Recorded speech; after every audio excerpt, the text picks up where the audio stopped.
കേരള കലാമണ്ഡലത്തിൽ നൃത്താധ്യാപകനായി നിയമിതനായ നടനും നർത്തകനുമായ RLV Ramakrishnan Chalakudy press ഫോറത്തിൽ ഊഷ്മളമായ സ്വീകരണം നൽകി. നഗരസഭ ആക്ടിംഗ് ചെയർപേഴ്സൺ ആലിസ് ഷിബു ഉദ്ഘാടനം ചെയ്തു. നഗരസഭയിൽ ഉചിതമായ സ്വീകരണം ഒരുക്കുമെന്ന് അവർ അറിയിച്ചു.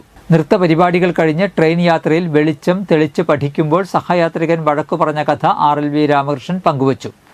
തന്റെ അനുഭവങ്ങൾ പറഞ്ഞതും കലാഭവൻ മണിയുടെ സഹോദരനാണെന്നറിഞ്ഞപ്പോൾ ഏറെ സ്നേഹം പങ്കുവച്ചതും അനുസ്മരിച്ചു. കലാമണ്ഡലത്തിൽ ജോലി ലഭിച്ചപ്പോൾ ആദ്യം വിളിച്ചത് അന്ന് ട്രെയിൻ യാത്രയിൽ ഒപ്പമുണ്ടായിരുന്നയാളാണ്.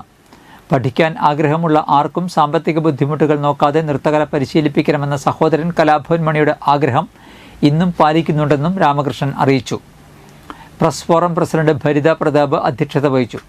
നഗരസഭാ പാർലമെന്ററി പാർട്ടി ലീഡർമാരായ ഷിബു വാലപ്പൻ, CS സുരേഷ്, മുൻ നഗരസഭാധ്യക്ഷൻ VO പൈലപ്പൻ, നഗരസഭാ councillor Bindu Sasikumar, press forum രക്ഷാധികാരി advocate NR Saritha, secretary Akshara Unnikrishnan, vice president Krishnendu Sivadas, treasurer Rosemol Doni, മുൻ പ്രസിഡന്റുമാരായ KN വേണു, ഷാലി മുരിങ്ങൂർ, മധു ചിറക്കൽ, ലാലുമോൻ ചാലക്കുടി, മുൻ treasurer Wilson Mecheri, advocate Ramesh Kumar Kuzhikkattil, OA Arun Babu, Ashin Paul, Lixon Varghese, Bibin Sampaloor, Jinu Mecheri, MS Sadanandan, Jensin Varghese എന്നിവർ പ്രസംഗിച്ചു.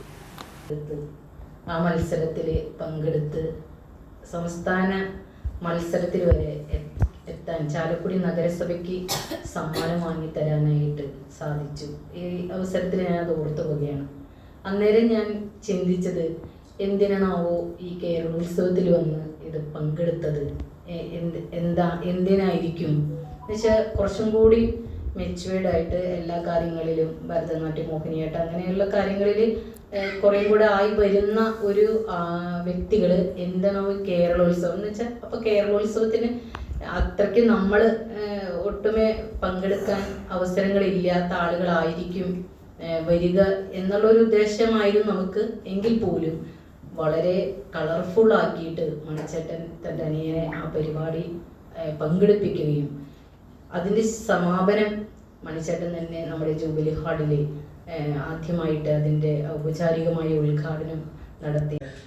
ഞാൻ VCക്ക് റിസൈൻ ലെറ്റർ കൊടുക്കുകയും ഉടനെ എനിക്കൊരു കോഴ്സ് കൂടെ പഠിക്കുന്നത് അതേ കോളേജിൽ തന്നെ ഞാൻ പഠിപ്പിച്ച വിദ്യാർത്ഥികൾക്കൊപ്പം വീണ്ടും ഒരു MA ഭരതനാട്യത്തിനും കൂടെ ചേർന്നു 2022-2024 കാലഘട്ടങ്ങളിൽ. സത്യത്തിൽ നമ്മുടെ വിവാദങ്ങൾ നടക്കുന്ന സമയത്ത് എൻ്റെ പരീക്ഷ നടക്കുകയായിരുന്നു. അപ്പൊ അത്രയും പരീക്ഷയുടെ ദിവസത്തിലാണ് ഈ പ്രശ്നങ്ങൾ മുഴുവനും പത്രമാധ്യമ സുഹൃത്തുക്കളൊക്കെ നമ്മുടെ വീടുമായി അത്രയും ആത്മസംഘർഷത്തിലായിരുന്നു ഞാൻ ആ പരീക്ഷ എഴുതിയത്. എന്നിട്ടും എനിക്ക് ഈ വയസ്സാം കാലത്ത് 2ാം റാങ്കോട് കൂടി പാസ്സാവാൻ പറ്റി. ആ ഒരു വിജയമാണ് എനിക്കിപ്പോ. ഞാൻ പാസ്സായി 3 മാസം കഴിഞ്ഞപ്പോഴാണ് കേരള കലാമണ്ഡലത്തില് പിന്നെ ഈ പോസിറ്റീവ്. നമ്മുടെ ചാലക്കുടിക്ക് നമ്മുടെ സ്വകാര്യ അഹങ്കാരം എന്ന് നമ്മൾ എപ്പോഴും പറയുന്ന, ഞാനൊരു ചെറിയ ക്ലാസ്സിൽ ഒരു ക്യാമ്പുകളിലേക്ക് പോലും പോയി ചെല്ലുമ്പോൾ എവിടെയാ നാട്, എവിടെയാ വീട് എന്ന് ചോദിക്കുമ്പോൾ ചാലക്കുടി എന്ന് പറയുമ്പോൾ ഓ മണിച്ചേട്ടൻ്റെ നാട്, അങ്ങനെയാണ് ഞങ്ങൾ കേട്ടിരുന്ന കാലം, അത്രയും ചെറിയ കാലം മുതലേ. അതുപോലെ നമ്മുടെ ഒരു സ്വകാര്യ അഹങ്കാരം